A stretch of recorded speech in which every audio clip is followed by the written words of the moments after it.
تین آدمیوں نے دیکھا، تین کافروں نے، مشرکین نے دیکھا کہ پانی کی موجیں ٹھاٹھیں مار رہی ہیں، ہر طرف طغیانی ہی طغیانی ہے۔ جلدی سے غار کے اندر داخل ہو کر پتھر دے دیا سامنے سے، اور غار کو بالکل سیل بند کر دیا، اور سکون سے بیٹھ گئے، بے فکر ہو کر بیٹھ گئے کہ اس غار کے اندر اب پانی نہیں آ سکتا۔ تو اللہ تعالیٰ نے ان تینوں آدمیوں کے پیشاب کو جاری کر دیا، اتنا نکلا کہ اپنے ہی پیشاب کے اندر غرق ہو کر تباہ اور برباد ہو گئے۔ وہ روکنے کی کوشش کر رہے تھے لیکن رکنے کا نام بھی نہیں لے رہا، کیونکہ اللہ تعالیٰ نے پہلے ہی فرما دیا، آج ہم فیصلہ کر چکے ہیں کہ جو ایمان لے کر نہیں آئے وہ ہلاک ہو کر رہیں گے۔ آج کے دن اللہ تعالیٰ کے غضب سے، اللہ کے عذاب سے، اللہ تعالیٰ کے غصے سے دنیا کی کوئی طاقت بچا نہیں سکتی۔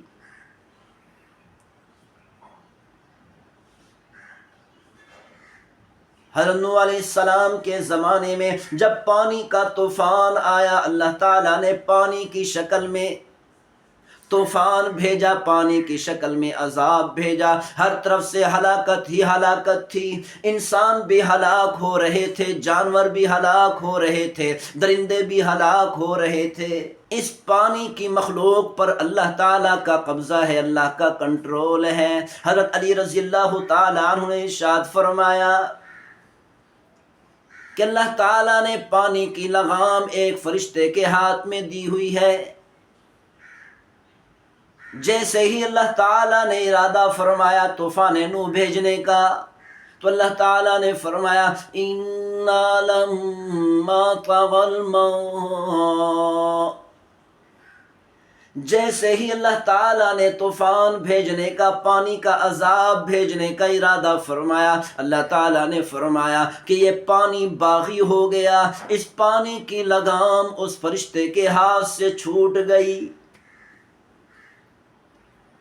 کیونکہ جب انسان جانور پر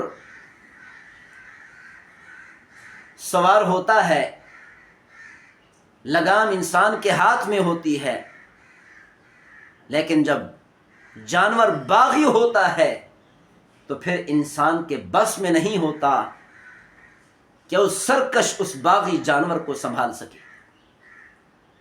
اسی طرح جیسے اللہ تعالیٰ نے ارادہ فرمایا طوفان نوح بھیجنے کا، تو اللہ نے فرمایا یہ طوفان، یہ پانی باغی ہو گیا، اس پانی کی لگام فرشتے کے ہاتھ میں تھی، چھوٹ گئی، وہ فرشتہ اس پانی کو سنبھال نہ سکا۔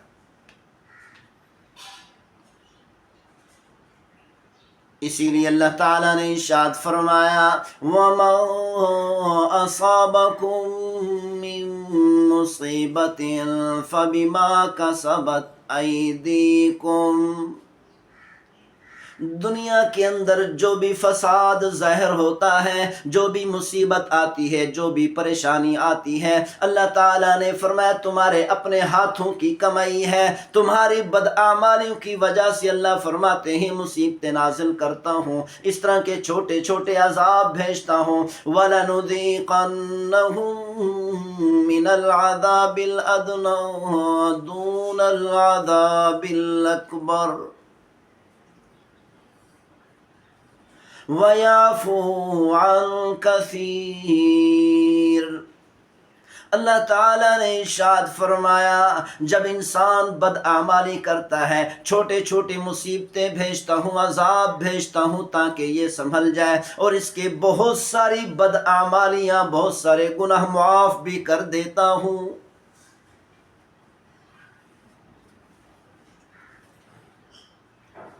آج جو مصیبت آئی ہے، سیلاب آیا ہے، ہر طرف سے تباہی ہی تباہی ہے، موت ہی موت ہے، جانور ہلاک ہو رہے ہیں، انسان ہلاک ہو رہے ہیں،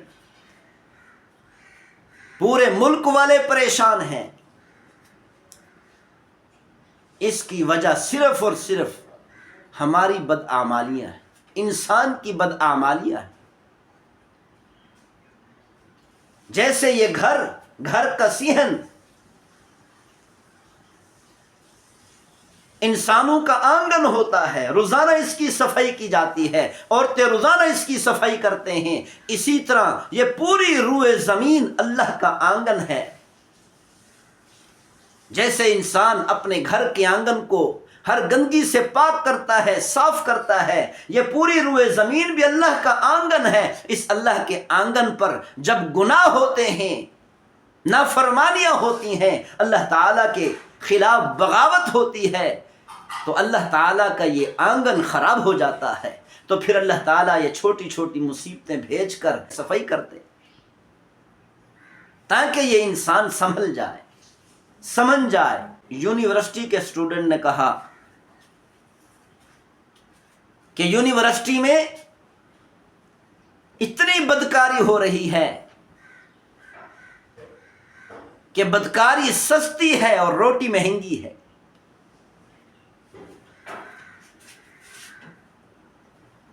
اللہ تعالیٰ نے عورت کو ایک مثالی ماں بنایا، اللہ تعالیٰ نے عورت کو اتنی عزتیں عطا کر دیں کہ ماں کے قدموں کے نیچے جنت کو رکھ دیا۔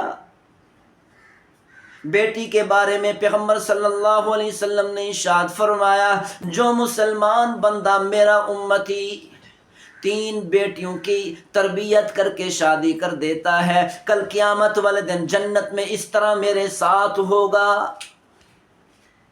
پیغمبر صلی اللہ علیہ وسلم نے انگلیوں کا اشارہ کر کے فرمایا، اس طرح کل قیامت والے دن جنت میں میرے ساتھ ہوگا۔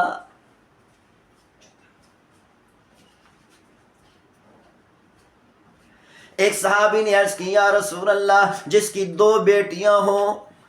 پیغمبر صلی اللہ علیہ وسلم نے ارشاد فرمایا، جس کی 2 بیٹیاں ہو اور اس نے اس کی اچھی تربیت کر کے اس کی شادی کر دی، وہ بھی کل قیامت والے دن جنت میں اس طرح میرے ساتھ ہوگا۔ ایک اور صحابی نے عرض کی، یا رسول اللہ، جس کی 1 ہی بیٹی ہو؟ پیغمبر صلی اللہ علیہ وسلم نے ارشاد فرمایا، رحمت دو عالم پیغمبر صلی اللہ علیہ وسلم کا فرمان ہے، جس کی 1 بیٹی ہو اور اس نے اس کی تربیت کر کے اس کی شادی کر دی، کل قیامت والے دن جنت میں اس طرح میرے ساتھ ہوگا۔ اللہ تعالیٰ نے عورت کو اتنی عزتیں عطا کر دی، 20 بیٹوں کی شادیاں کریں تو جنت کا کوئی وعدہ نہیں، 1 بیٹی کی شادی کر دیں کہ اللہ تعالیٰ نے، پیغمبر صلی اللہ علیہ وسلم نے جنت کا وعدہ کر دیا۔ عورت کو اللہ تعالیٰ نے اتنی عزتیں عطا کی، لیکن یہ عورت ہے کہ کاغذ کی ڈگری کے لیے اپنی عزت کو بیچ دیتی ہے، اپنی عزت کی پرواہ نہیں کرتی، اپنی عزت کا خیال نہیں رکھتی۔ یونیورسٹی سے ڈگری حاصل کرنی ہے، کالج سے ڈگری حاصل کرنی ہے، چند ٹکوں کے پیچھے اپنی عزت کو نیلام کر دیا۔ جس طرح اللہ تعالیٰ نے عورت کو عزتیں عطا کی ہیں، عورت کو چاہیے کہ اپنی عزت کو پہچانے، اپنے آپ کو پہچانے کہ اللہ نے اس کو کیا بنایا تھا اور کیا بن گئی۔